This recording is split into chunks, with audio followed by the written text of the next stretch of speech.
Mapagpalang hapon mga kapatid, mga kaibigan. Meron po kong isang verse na babasahin sa 1 John chapter 5 verse 13.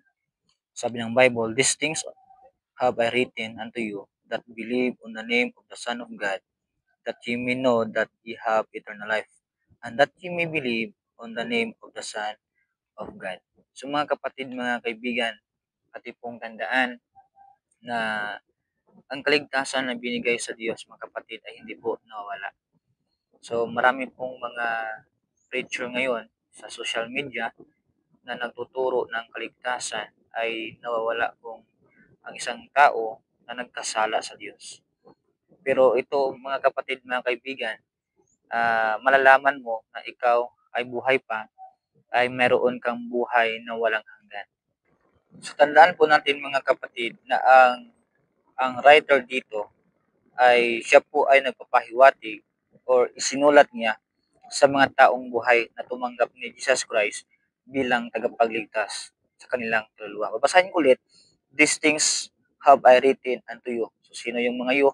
Ay yung mga taong sumampalataya sa Diyos, "that believe on the name of the Son of God, that ye may know that ye have eternal life." Eternal life, it means mga kapatid, buhay na walang hanggan. Hindi po napuputol or hindi po nawala yung kaligtasan na binigay sa Diyos.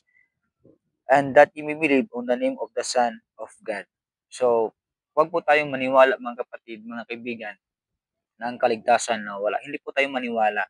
Unang-una, hindi po ang tao ang naghawak ng kaligtasan or hindi po ang tao ang nagbibigay ng kaligtasan. So it means, pag nagkasala ang isang taong anak ng Diyos o ang isang taong sumampalataya sa Diyos, hindi po nawala ang kaligtasan.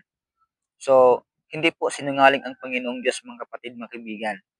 So wag po tayong maniwala sa mga taong ang kaligtasan nawawala.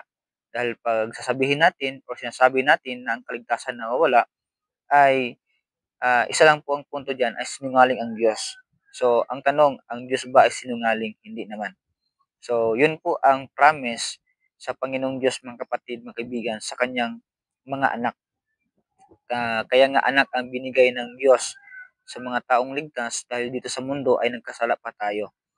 Take note, hindi po ang rason na ikaw ay anak ng Diyos ay nagpapatuloy ka sa kasalanan. Dahil ang totoong ligtas mga kapatid, mga kaibigan, ay mayroon po siyang konsensya. So it means pag siya ay nagkasala, nandun pa rin yung kaligtasan mga kapatid, mga kaibigan. Pero ang isang ligtas ay hindi po masaya sa kanyang ginagawa na mga kasalanan. Okay? So again, ang kaligtasan ay hindi po nawawala mga kapatid. Okay, so basahin ninyo ang Bible mga kapatid para maunawaan po ninyo. Maraming salamat and God bless po.